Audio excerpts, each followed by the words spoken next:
Bien-aimés frères et sœurs, vous connaîtrez la vérité et la vérité vous affranchira. Ça, c'est pas moi qui le dis, c'est la Bible qui le dit. Mais moi, je vous dis mieux. Vous connaîtrez la vérité historique, notamment celle de vos ancêtres kémites, et vous aurez une vision globale de ce que c'est que la vraie souveraineté politique. J'ajoute, vous reviendrez à la spiritualité africaine ancestrale et vous comprendrez les enjeux de l'indépendance économique. Et pour terminer, vous accepterez votre identité culturelle kémite et vous obtiendrez deux choses. La première, c'est la paix. La seconde, c'est le développement, à une condition. L'unité de toute l'Afrique noire, l'unité de tous les Noirs du monde entier. Otep à tous, bienvenue sur la chaîne des panafricanistes par essence, par conviction et par excellence. Celle des citoyens kémites, par nécessité et obligation de combat. Nous sommes une chaîne qui n'est guidée que par nos ancêtres et rien que par les ancêtres qui appartiennent à l'égrégore du monde noir.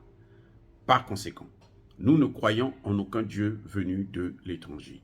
Toutefois, cette vidéo n'est aucunement destinée à inciter à la haine ou à la violence, car nous menons un combat qui est d'abord et avant tout spirituel, intellectuel et démocratique. Ensuite, il est politique, géopolitique et géostratégique. Contre l'impérialisme, le colonialisme, le néocolonialisme et l'endocolonat, qui sont tous qualifiés de crimes contre l'humanité.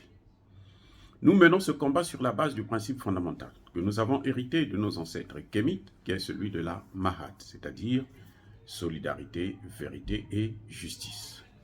Vous êtes donc en droit de connaître la vérité et nous avons l'obligation de vous dire la vérité, rien que la vérité, afin que justice soit rendue au continent africain. Et ça, c'est notre modeste contribution dans cette noble lutte en faveur de la souveraineté, la dignité, la solidarité et l'unité africaine.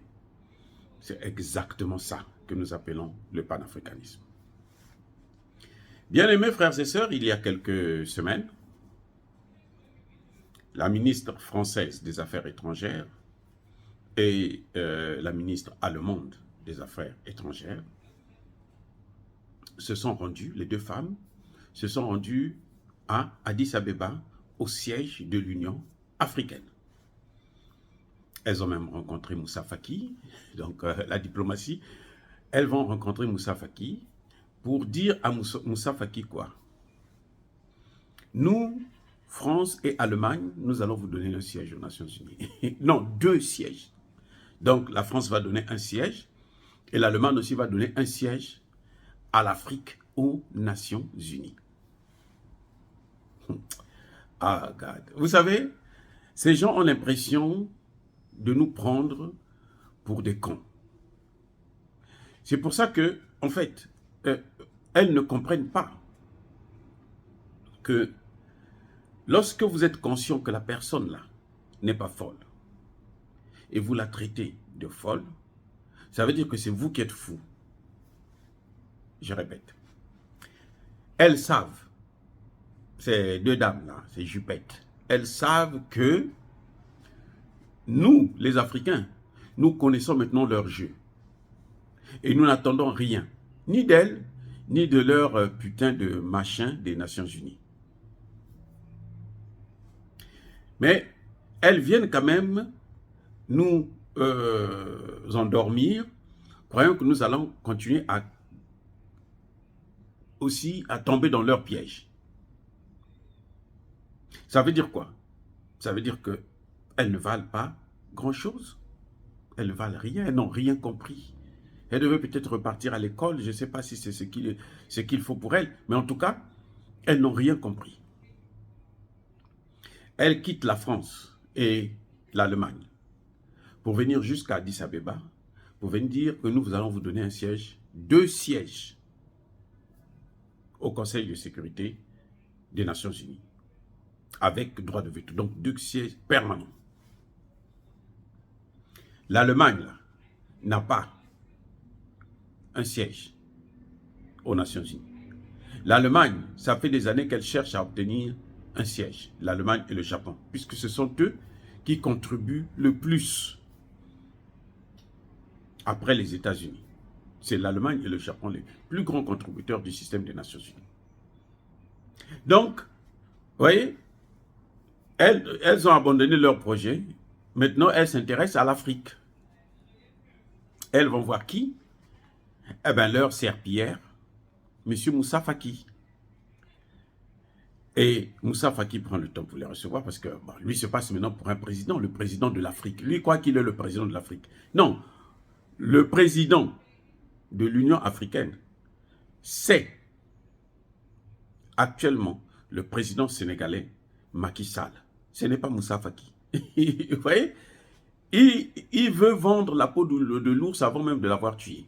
Il n'est pas encore président même du Tchad. Mais il veut être déjà le président de l'Afrique. Il se croit, il se prend pour le président de l'Afrique. Non, lui, il est président de la commission de l'Union africaine. C'est-à-dire, il est secrétaire du président de l'Union africaine qui est Macky Sall. Lui, il est là pour rédiger les rapports de Macky Sall. Ou bien préparer les rencontres que Macky Sall doit avoir avec ses homologues chefs d'État africains. Lui n'a jamais été élu. Il a été nommé par les chefs d'État là. Il n'a pas été élu par un peuple, par la population africaine. Donc il n'a aucun pouvoir. Je dis bien aucun pouvoir. Maintenant, revenons à ce que la proposition faite par ces deux fillettes, ces deux dames, ces aventurières. Vous savez quoi? Au Conseil de sécurité, là, les pays de l'OTAN ne peuvent pas ouvrir leur gueule tant que les États-Unis n'ont pas dit un mot. Ni la France, ni l'Allemagne ne peut attribuer, ne serait-ce qu'un seul siège aux Africains. Donc, vous voyez, elles sont en train de blaguer avec les gens, mais elles sont en train de blaguer avec elles-mêmes. Parce que la France est en perte de vitesse et l'Allemagne, qui n'a pas grand-chose en Afrique, hein, en dehors de ce qu'on connaît de la colonisation, en tout cas, elle n'a rien. Elle n'a plus de colonie. Elle avait colonisé, mais elle n'en a plus. La France est en train de perdre ses colonies. Donc, les deux là, ce sont des pays, ils viennent des pays qui sont en perte de vitesse. Ça, c'est un. Deuxième élément. Ok, on va attribuer 2 sièges permanents à l'Afrique. Très bien. Quels sont les pays qui vont représenter, qui vont donc représenter les autres pays africains? Quels sont ces pays-là qui vont aller siéger au nom de tous les autres pays africains? On va lui dire, bon, on va prendre l'Afrique du Sud, on va prendre un pays arabe, comme par exemple l'Algérie ou le Maroc. Est-ce que vous croyez que c'est ça la solution? Si on prend l'Algérie et le Maroc, ils ne s'entendent pas. Si on prend le Maroc, c'est pareil. Ils vont se faire la guerre. Donc si c'est une résolution qui va être contre l'Algérie, eh ben, le Maroc qui détient le siège va soutenir ça. Aussi simple que ça. Quant aux pays africains, regardez comment le Mali est en train de souffrir. Comment le Mali se bat contre l'OTAN. Aucun pays africain, ni l'Afrique du Sud, ni le Nigeria. Le Nigeria n'arrive même pas à mettre un terme à Boko Haram. L'Afrique du Sud, son économie est dans les mains des Blancs. Oui, il faut dire, c'est comme ça que ça s'explique. L'Afrique du Sud, là, toute l'économie est dans les mains des Blancs. Ils ont un pouvoir, les Noirs ont un pouvoir vide. Vide. Ils ne peuvent rien faire sans les Blancs.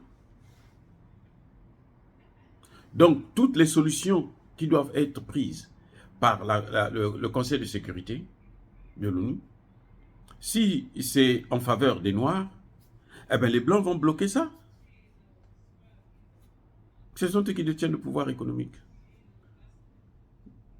Si les Noirs veulent résister, ben, ils vont bousiller toute l'économie. Ils ont fait ça au Zimbabwe. Le Zimbabwe aujourd'hui est en train de reprendre parce qu'on a découvert de grands gisements de lithium. Sinon, le Zimbabwe était par terre. Lesquels qui l'ont écrasé? Ce sont les Blancs. D'abord, les Blancs qui étaient là-bas. Donc, vous savez, c'est une façon de nous donner, de nous mettre en conflit entre nous.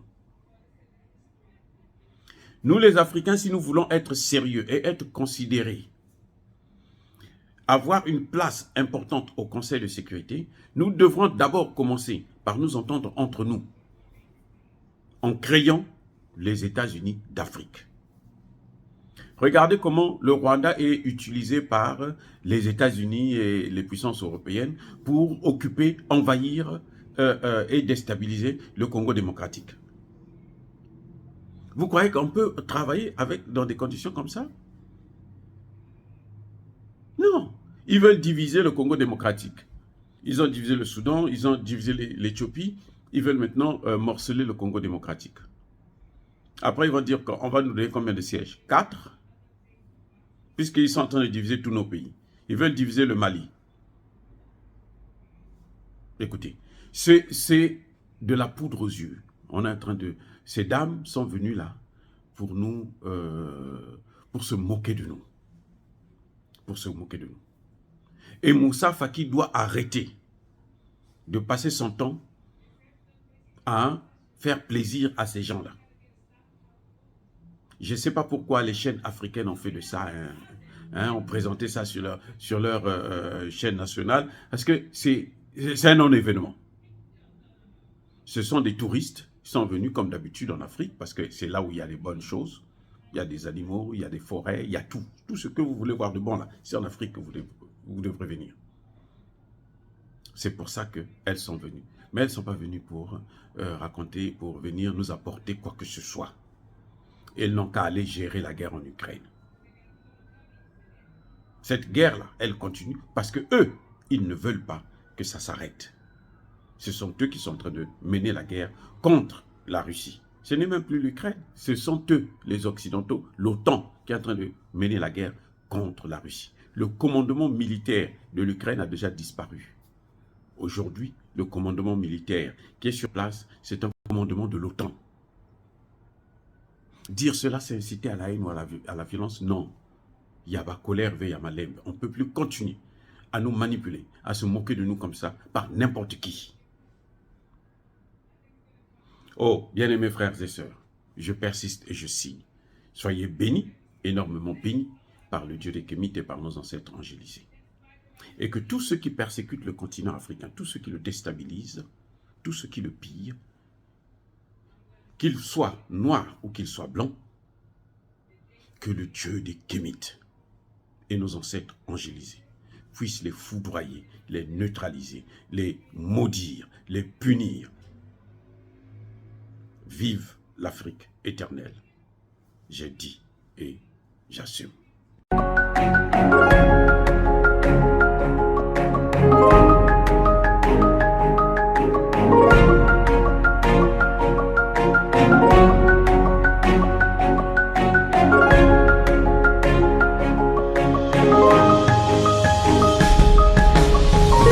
Eux, ils marchent par la foi et non par la vue.